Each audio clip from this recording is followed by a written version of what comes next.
Hey, what's going on, guys? Uh, Finally back for another video. I know it's been a extremely long layoff. A couple weeks ago, I kind of got a fun little question, I guess, that wanted me to describe exactly how I got over my anxiety and panic disorder. Well, I think it's a good question. I kind of did somewhat of a video where I said it was one question, one answer. Well, I guess few of you would like me to broaden that answer and maybe give you more of a step-by-step of what exactly I did to, I guess, get where I'm at now. I first want to start off by saying that I'm not 100% completely cured of anxiety, and I don't think any of us ever are. Um, Still have anxious times. I still have rough days. Before I would have 10% good days and 90% bad days. I would say now I have 90% good days and 10% bad days. Excuse me. So overall, I'd say doing pretty well. So I've taken the last couple of weeks and gone over some of my journals, and I've gone over, a lot of the things I've written down, parts of my book, and just kind of plucked some things that I think are very important if I am going to, I guess, go and give you a step by step of what I actually did personally to get better, to get to where I am now, where I really am not quite as hindered by anxiety and panic disorder. So, um, what I want to start talking about first would probably be avoidance behaviors.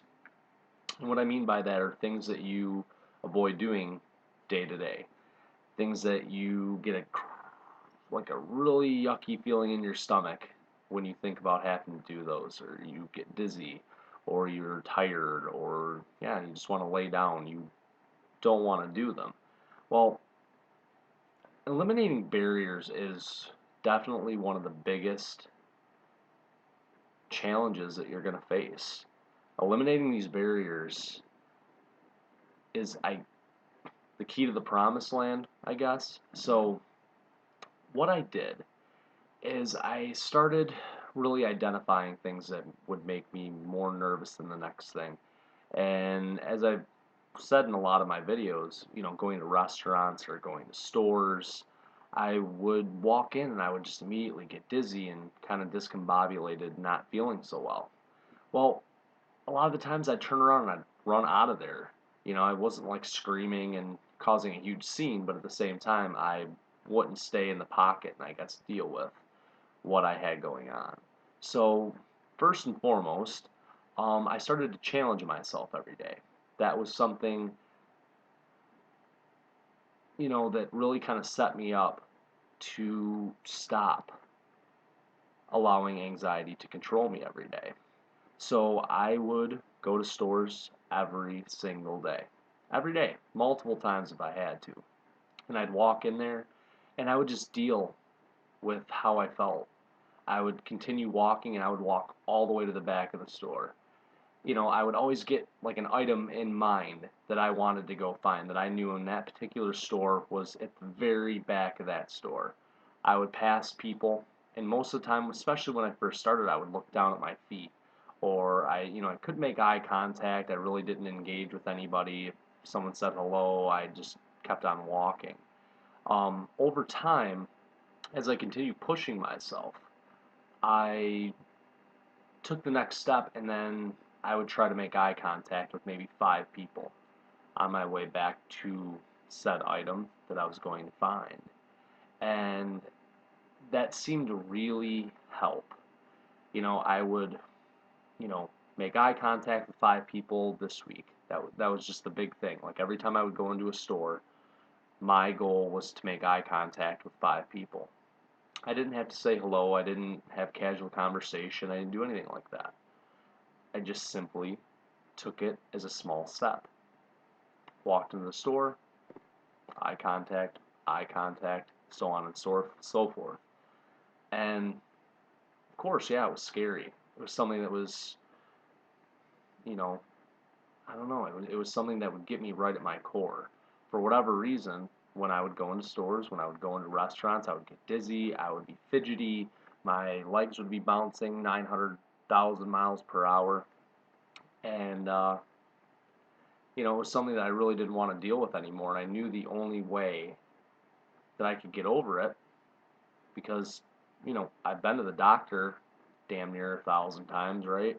And they never could find anything wrong with me, and I was always worried about passing out or, having heart attacks. I've talked about all of that. So I knew it had to be mental. It had to be mental at some point in time. So I said going through that was a big deal for me. And, the following week, I'd maybe say hello to a couple of people. You know, it took me a couple of weeks to get comfortable with that because I thought that they could read it right on my face. Like they could see that I was anxious and I wanted to run out of there and I wanted to scream and yell and be terrified. But that really wasn't the case. So, yeah, that was my very first step. Was really just challenging myself to do the things that I didn't want to do and forcing myself to do it. As scary as it is, really that's the only way to get past it is to face that fear. And I'm sure you've heard that 1,000 times. Oh, face your fear. Yes, no, it's not easy. I'm not going to lie to you. It's not easy to do. But it became easier. It became something that didn't hinder me anymore. And I just started becoming a little bit more comfortable going into stores. And, I would document it. Like I said, journaling was a huge part of my recovery. Was I would go to the store and I would come home and I would journal exactly what I did. And as I've said in previous videos, I wrote down what happened versus what I thought would happen. And that made all the difference in the world, is actually being able to see on paper what actually happened. It was kind of a big deal. And of course, my body's going through all of those, bad, horrible chemical processes with like the cortisol and the adrenaline, the sodium lactate, the loss of all my B vitamins, I'm hyperventilating, I'm doing all of these things. Well, what exactly did I have to do in order to get better? Well, I mean, some of the times I would narrate what I was doing while I was there. It made a lot of sense to me to narrate. And that may seem strange, and I wouldn't recommend doing this like on an elevator in groups of people because, of course, you're afraid that people are going to think that you're nuts. Well, that's a really good way to make people think that you're nuts is to, I'm riding in an elevator right now. Yeah, don't do that. That probably isn't your best bet. But I would narrate things like when I was driving to go meet some friends, I'd be like, I'm only going to meet some friends right now. I'm going to meet so and so, or just going to go have a drink, or I'm just going to have a bite to eat.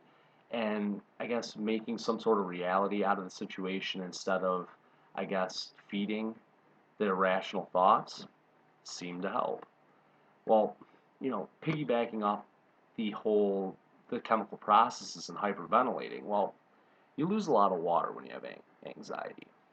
You know, the hyperventilating, your body just in go mode all the time. I mean, you're almost like an athlete because your muscles are tense, like damn near 80% of the time, and you're losing a lot of water, whether it be through breath or sweating or whatnot. Um, muscles contracting all the time. I mean, you're always kind of sore. So just started comparing myself to an athlete. And I'm thinking, well, if I'm putting myself through this, I mean, when your mind's going, your body's reacting in real time as though it's actually happening.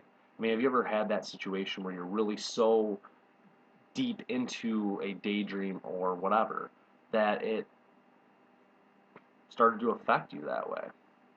So what I started to do is I started treating myself as though I was an athlete. And I would refuel my body like an athlete. I would rehydrate like an athlete. I would take vitamins as though I was an athlete. And basically just to combat all the bad processes or whatever that was going into my body and helping myself recover. So that's, I guess, the first step. And I think that's probably where we're probably going to stop for today. That's probably the best bet. Stop here because I'm not going to overload you with information. And I'm not going to keep pumping out like 20-minute videos. Like, I'm really trying to stop doing that. been saying that for 3 years, but let's be honest. Um, so, well, start with those things. To quickly recap, challenge yourself. Challenge yourself every day. Pick the thing that you fear, like going to the store, just start doing it. Putting yourself in situations will make you more comfortable with them. So I do recommend that. And learn basically what's going on in your body. Start drinking 2 liters of water a day. This 8 ounce glasses of water shit, that's nothing. That's your bare minimum. Also, get a good multivitamin. Garden of Life, that's the one. Men's Garden of Life. It's a raw food vitamin with a probiotic in it. Kind of helps with the digestive issues and all that kind of stuff. I started doing that, and I was trying to rest. Between 7 and 8 hours a night. I started being okay with the fact that maybe I might not be sleeping, but at least I'm resting. I'm resting my muscles. I'm resting my mind. I'm trying to rest. And like I said, doing everything as though you were an athlete. Replenishing, refueling, eating the right things. So I'm going to do a part 2 to this. I know I say that a lot, but I am on vacation this week, so I am really looking to pump out like 3 videos this week. So let's see if I can do it. Anyways, I hope you guys have a good night, and hopefully part 2 will just be like right behind this one, which would be great. It's kind of getting late now, so I'm probably going to get some sleep, but tomorrow morning, absolutely. You guys have a good night, and we'll talk to you soon.